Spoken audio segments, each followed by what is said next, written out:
उम्मीदों को हौसलों के पर मिल जाए तो उड़ान निश्चित है। जी हाँ, मैं आज फिर रेलवे लाइन के उस उम्मीद को लेकर आप लोगों के बीच में चर्चा करने के लिए आया हूं, क्योंकि रेलवे लाइन को लेकर उत्तरोत्तर प्रगति दृष्टिगत हो रही है। हालांकि प्रगति कछुए की चाल से हो रही है। उस कछुए की चाल को खरगोश की चाल में परिवर्तित करने के लिए इस संघर्ष को एक आंदोलन का रूप देने की नितांत आवश्यकता है। बहरहाल अभिवादन स्वीकार कीजिए बालकृष्ण बाविस्कर का। जी हाँ, और मैं पुनः मनमाड़ इंदौर रेलवे लाइन को लेकर आप लोगों के बीच में आया हूं, क्योंकि क्षेत्र के चाहे खरगोन बड़वानी जिला हो या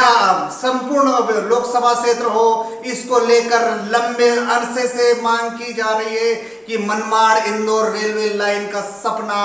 कब पूरा होगा और निमाड़ के बासिंदों के जो कई वर्षों से बाढ़ जो रहे हैं, क्या वे सपने सपने रहेंगे अथवा मुंगेरी लाल के सपने होंगे। मैं ये वक्तव्य इसलिए कह रहा हूं कि मुंगेरी लाल के सपने यानी कि 105 वर्ष पुरानी रेलवे लाइन, जी हां, अंग्रेजों के जमाने से जिसको लेकर बड़े बड़े सपने दिखाए जा गए थे,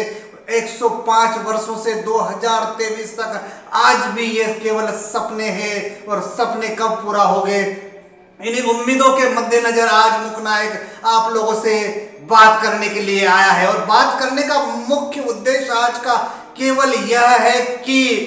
खरगोन बड़वानी लोकसभा सांसद गजेंद्र सिंह पटेल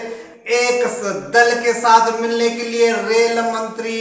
अश्विनी वैष्णव से मुलाकात की और उन्होंने उन्हें आश्वासन दिया। जी हाँ, आश्वासन पर दुनिया कायम है, लेकिन मूर्त रूप में कब परिवर्तन होगा, क्योंकि अभी तक जितने भी सामाजिक कार्यकर्ता है उन्होंने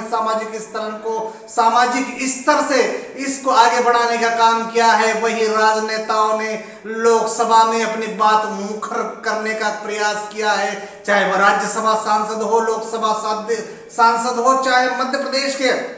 निमाड़ मालवा के सांसद हो अथवा महाराष्ट्र के धूलिया से लेकर जितने भी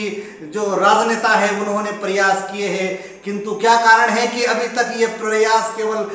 प्रयास है और वर्तमान में मूर्त रूप नहीं ले पा रहे। जहां तक आर्थिक स्थिति का मसला है, वित्त मंत्रालय से स्वीकृति प्राप्त हो चुकी है, रेलवे मंत्रालय ने अपनी स्वीकृति प्रदान कर दी है, किंतु मूर्त रूप नहीं दे पा रहा है। इसके राजनीतिक कारण क्या है, कहीं ये तो नहीं आकलन हो रहा है कि निमाड़ मालवा सहित महाराष्ट्र की ये जो जनता जनार्दन है, जो तख्ता पलट करने की क्षमता रखती है राष्ट्रीय परिप्रेक्ष्य में, उनकी बातों की अनदेखी का दुस्साहस किया जा रहा है। यदि इस प्रकार के मुगालदे पाले जा रहे हैं तो निश्चित ही आने वाले समय यानी जो 2024 का महासंग्राम होगा, उसमें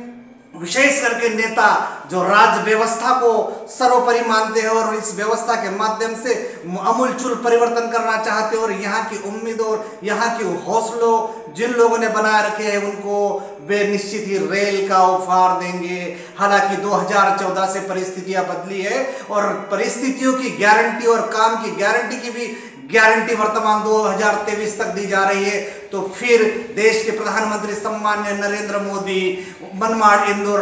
लाइन जो रेलवे लाइन है उसकी गारंटी की भी गारंटी कब देंगे, क्योंकि संघर्ष अभी आंदोलन का रूप लेने जा रहा है और मुख्य नायक इस आंदोलन को आगे बढ़ाने के लिए महाराष्ट्र के मनमाड़ से लेकर मालेगांव से धूलिया से सिरपुर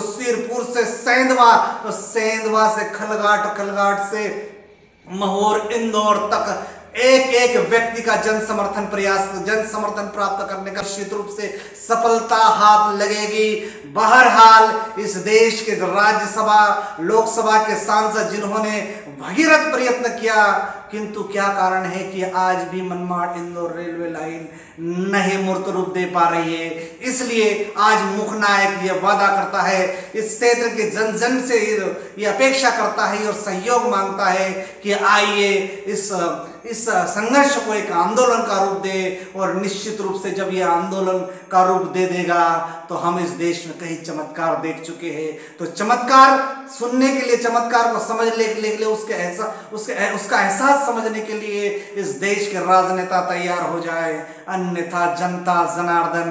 कभी तख्ता पलट कर सकती है, चाहे वो किसी भी पार्टी की सत्ता हो, क्योंकि जनता ही सर्वोपरि है। इसलिए जनता की भावना को ध्यान में रखकर मुख्य नायक इस देश के हुक्मरानों से निवेदन करने के साथ आगाह करता है और चेतावनी भी देता है कि यदि आपने इस ओर आगे कदम नहीं बढ़ाया तो निश्चित रूप से इसके परिणाम भुगतने को लिए तैयार हो जाए। नमस्कार।